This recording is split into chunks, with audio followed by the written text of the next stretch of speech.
Yo, what's going on guys, it's Rest. In this video I want to go over the Moonfire. So if you enjoyed, consider subscribing. I'm on the road to 10,000 subs and I'd love to have you on this journey. I truly appreciate it. But if you don't know, this is a legendary pistol manufactured by Torque, and the red text for this weapon says meet your destiny. Now this is actually going to play into the theme of this gun. In Destiny 1 there's a gun called the Hawkmoon that had 3 additional shots in the magazine that just did random damage thanks to the perks on the weapon. Destiny 2 it works a little different, but that in some way is how this gun is going to work. Now speaking of Destiny really quick, if you are a fan and you like reactions or just Destiny content in general, I'm going to be posting more, and I have posted a reaction to the new Destiny trailer if you guys would like to go watch that. I know not every Borderlands fan plays Destiny, but I happen to love both, and I'm going to start trying to post them side by side with each other. But getting back to this gun, so talking about the 3 additional shots that you get, that is somehow how it's going to work in this game. So it's not random like it was in Destiny, but this one's going to shoot out 2 shots, and then the third shot is always going to have more damage. So as you see, I have a 10 round magazine, so I shoot the first shot, there's no additional amp damage, just 2 normal shots, and then the third shot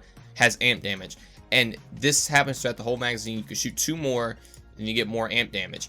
This is a forever thing, and every third shot is just always going to be better than the first 2 shots. Now this gun has always been somewhat decent. They actually have buffed it a couple times to give it more fire rate, more damage, and more critical hit damage, and they also recently buffed it to give it an additional 28.5% damage. So with all those buffs, you would definitely think this gun is probably going to perform pretty well, and it does. But the funny part is that this is a Torque weapon, and most of the time Torque weapons are normally for just doing a ton of splash damage, explosions everywhere, and just killing everything as fast as possible in an AoE scenario. This, on the other hand, is the opposite of that. This is a very precise Torque weapon. It has additional projectile speed. You want to be aiming for crits with this, and if you don't, you're not going to see a huge benefit out of it. But as you can see in the gameplay on Athena's, this thing is very fun. It is a little hard to use. I personally don't really like the recoil of the weapon, but obviously if you get it down, or if you're just the Shroud of Borderlands, you'll be able to handle this just fine. And this gun can be very, very fun. That is where I actually will say this gun is going to set best, is just in the very fun category.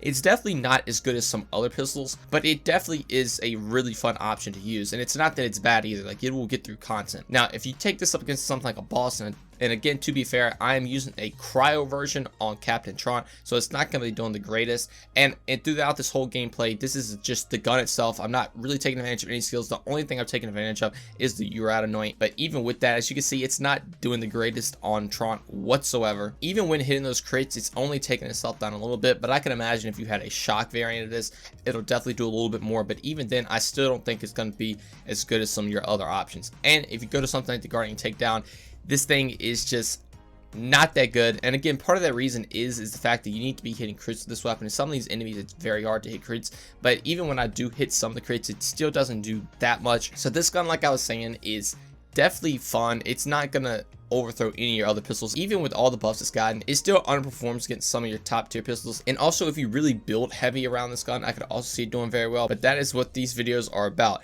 I take these guns just by themselves to see how they perform and see what they can do. If you actually take a look at something like my last DNA video, doing the same thing, the DNA can actually shred some of this stuff, and then obviously if you have a build around it, it's going to shred it even faster. This gun is decent by itself, and then if you build around it, it can probably shred stuff. So if you want a weapon that is fun, you just have to put a little effort into it to make it shine.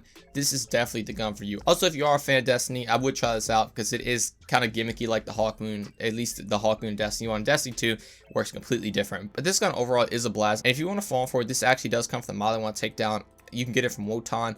I'm not 100% sure if it drops from the Valkyrie squad. I don't think it does, but I'm know for a fact you get it from Wotan. So just head over there and hit that up, and you should hopefully have one in no time. But that's going to do it for me. Let me know what you guys think about the Moonfire in the comments below. But thank you so much for watching, and I'll see you in the next one. Peace.